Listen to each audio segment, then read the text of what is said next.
All right, welcome to our second presentation. I'm going to turn it over to Emily McCloskey from the Grad Center to review some of the professional development opportunities for our grad students. Hi, everyone, and hi to all our graduate students joining us on Zoom today. It's wonderful to have this opportunity to share with you more about the professional development opportunities that we offer through the Grad Center and through our partnerships with other offices across the university. So I think a good place to start is just to give a little bit of background about the Grad Center, about why we exist and why we really are a place for our graduate students to have their professional development and career advancement needs met. So as part of the university's current strategic plan, Rooted Restless, many subcommittees were hard at work around 2016, 2017 to look at all the areas across the university that needed improvement. And so many of those subcommittees looked at things that had to do with graduate students. And so when it came for the university leadership to make their final decision about which areas would be a focus in this strategic plan, our president, Father Peter, went back to all of the subcommittees and said, we need a whole new committee and a whole new area focused just on the graduate student experience. And so out of that initiative in the Rooted Restless plan, the Grad Center was born. And so just over 2 years ago, my boss, Mike Westrate, and my colleagues, Joyce Harden and Joe Nolan and I began to start hard at work to improve the graduate student experience. And of course, one of the major components in that initiative is to focus on our graduate students' career and professional development. And so today we'll talk a little bit more about what that looks like. And just like I mentioned, I wanted to make sure you all know who the Grad Center team is, so that you know who to go to when you're in need of help or assistance or want to brainstorm with someone or any questions. So we have Mike Westrate, who I mentioned is the leader of our group, if you will. He's the Assistant Vice Provost for Graduate Research and Education, and he has extensive experience in this exact area, helping graduate students in their professional and academic growth. Coming from the University of Notre Dame, where he had extensive experience assisting graduate students win prestigious grants and fellowships. I'm Emily McCloskey. I'm the director in the Center for Graduate Research and Education, and I've been at Villanova since 2012. All of those years have been working with graduate students.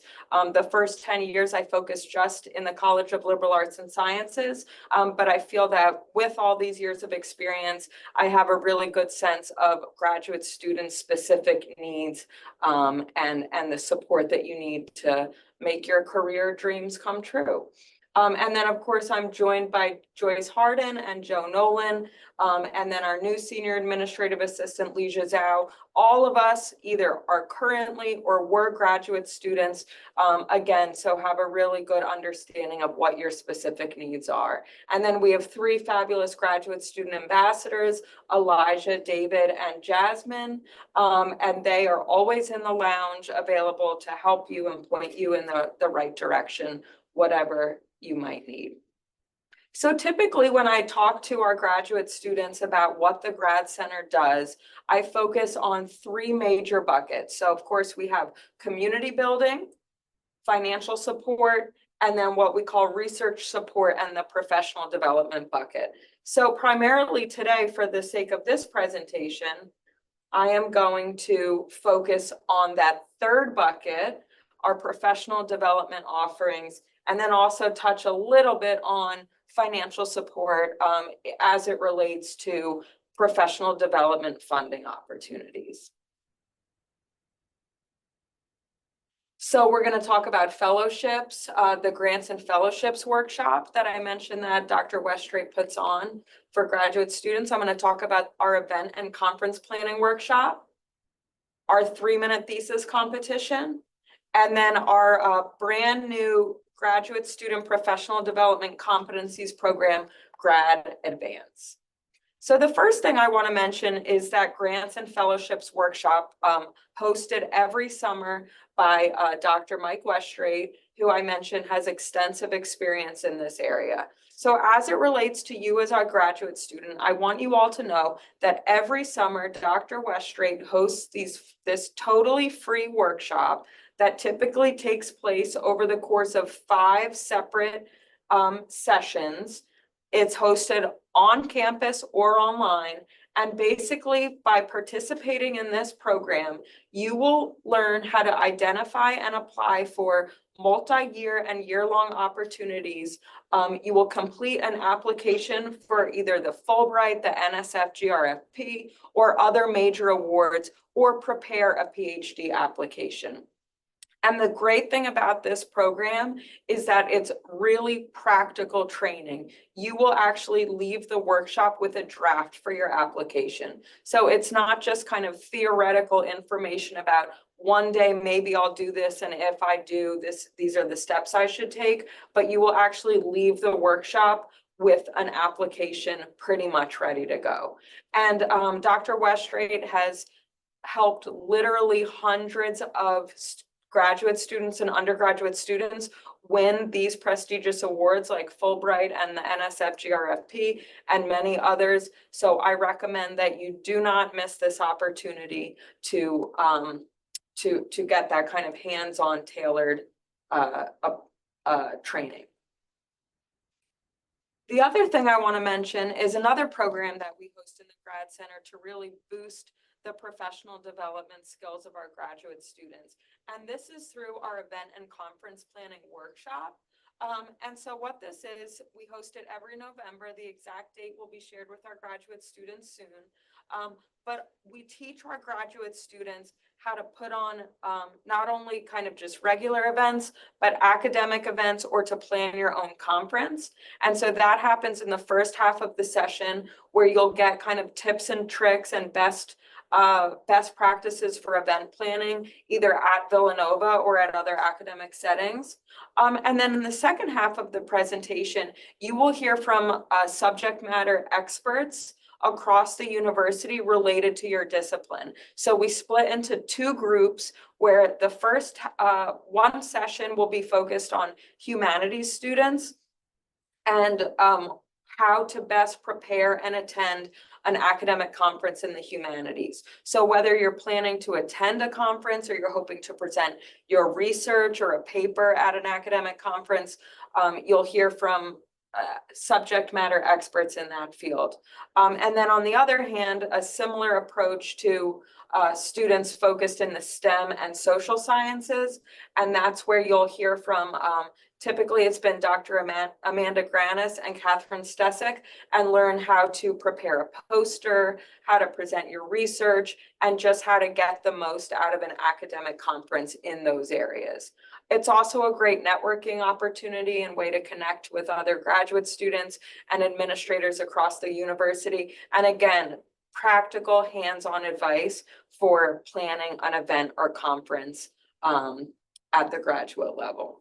It's also excellent if you're a student group leader. If you are on an executive board for one of our graduate student groups, or even just in your professional life, maybe you sit on the PTO of your kid's school, or you're on a board of a nonprofit. This is an excellent opportunity to learn hands-on practical advice about planning an event or conference. I also want to talk a little bit about the 3-minute thesis competition. This is one of the hallmark events that we host at the Grad Center, and it's a wonderful professional development opportunity, whether you plan to continue in your career in academia or plan to go into industry. This is a competition that is fabulous for our graduate students to participate in. So what is it? 3MT is a research communication skills competition in which our graduate students are challenged to explain their research to a non-specialist audience in 3 minutes or less. It's a global competition. It's happening at over 900 universities worldwide, and it starts at the local level with individual competitions at universities such as Villanova. But then it expands to, goes on to regional competition, national competition, and then even international competitions. There are cash prizes, which is always a wonderful incentive to participate in anything, but you can win up to $1,000 if you win first place in the 3MT competition. Any graduate student can participate. It's open to you whether you're at the master's level, PhD level, if you're a law student, if you're pursuing your MBA, it's open to any graduate student who's conducting research. And it's just challenging and fun. It's, again, a great professional development opportunity where you will get practice and experience networking with others, but also like one of the best public speaking opportunities then you can have. And all of the graduate students that we've had go through it have said that it's been one of the best experiences of their graduate degree. So the next thing, I was going to show a video, but I don't know if it'll play. So now to give you just a sense of what this competition looks like, I'm going to play a video, and Nick, I don't know if sound sharing was enabled, but stop me somehow, put in the chat if it's not. So this is Yen Lang Chong. She was a master's student in our sustainable engineering program, and she won the People's Choice Award last year. And I think it's just a great example to show someone who worked really hard practicing her presentation skills on her research project, but really made it relatable to everyone in the audience. So let's hear Yen Lang.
Well, it appears that the sound isn't working for those on Zoom. So what I'll say now is all of these 3MT videos are on our 3-minute thesis website. And the way that I also wanted to end this portion about 3MT is to let you all know that we have 3 3MT info sessions coming up. 2 will be in this fall semester and then 1 early in the spring semester. So you will have an opportunity to learn much, much more about this amazing competition. And I strongly encourage you all to participate in the competition, learn more, and when you're ready, apply to be part of it. So the next thing I want to,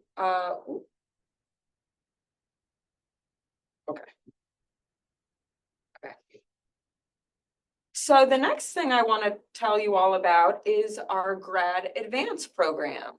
And this is a professional development competencies especially for Villanova graduate students. So we piloted it last year with 2 of our graduate programs. And really what this is, it's a way for our graduate students to build up 6 really unique and distinct competencies that help complement your academic programs. So as we tailor programs and workshops and events on campus to help you get more experience and mastery in each of these 6 competencies. There's specialized programming, and through an app, which I'll show you all in just a minute, you can see what events are upcoming. You can attend, track progress, and earn points towards mastery in each of those competencies.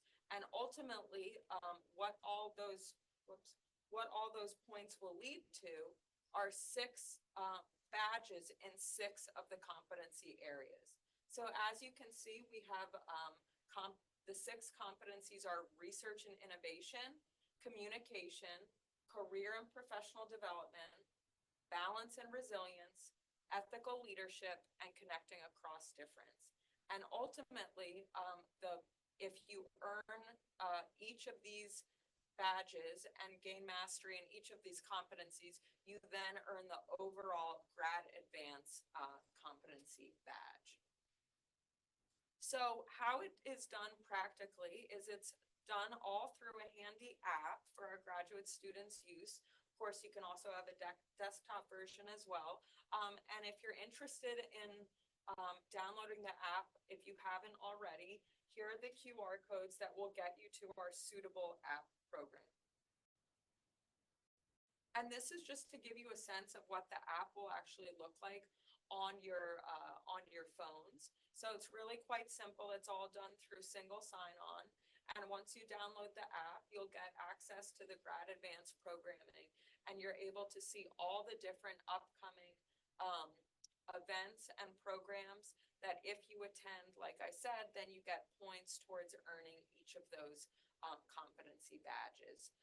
Once you attend one of the programs, you have to just submit a very short 2 to 3 sentence reflection, just to give you a chance to think about and reflect back on how that particular program, event, or training helped you better understand whatever particular competency you're focused on. So that is Grad Advance. And again, I encourage you to log into the app. There have been several emails that have been sent out about it as well. And any questions about it, don't hesitate to reach out. And so now, before I finish up, I wanted to talk about what I'm sure is something that you all have in mind, and this are funding opportunities to help support your professional development. And so I'll start off by saying that there are many different buckets at the university in terms of funding opportunities. And for our graduate students, it can be a little confusing to know who to go to for what.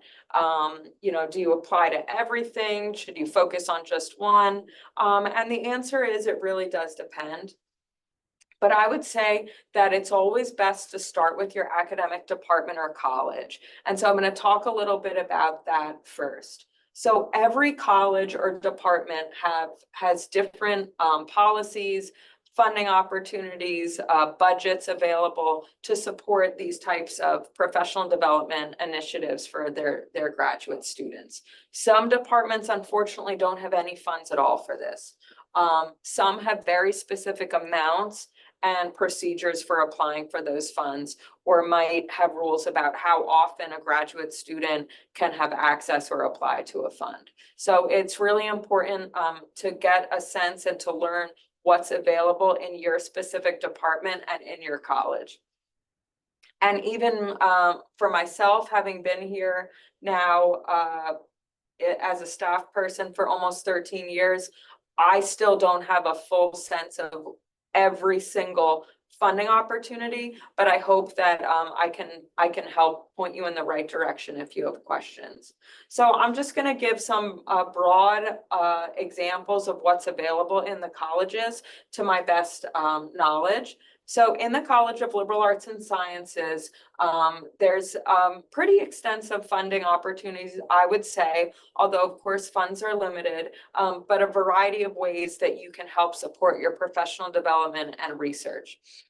They have a conference travel fund, and this is a fund available to graduate students in the College of Liberal Arts and Sciences if you are accepted to present your research at a conference or symposium or something like that.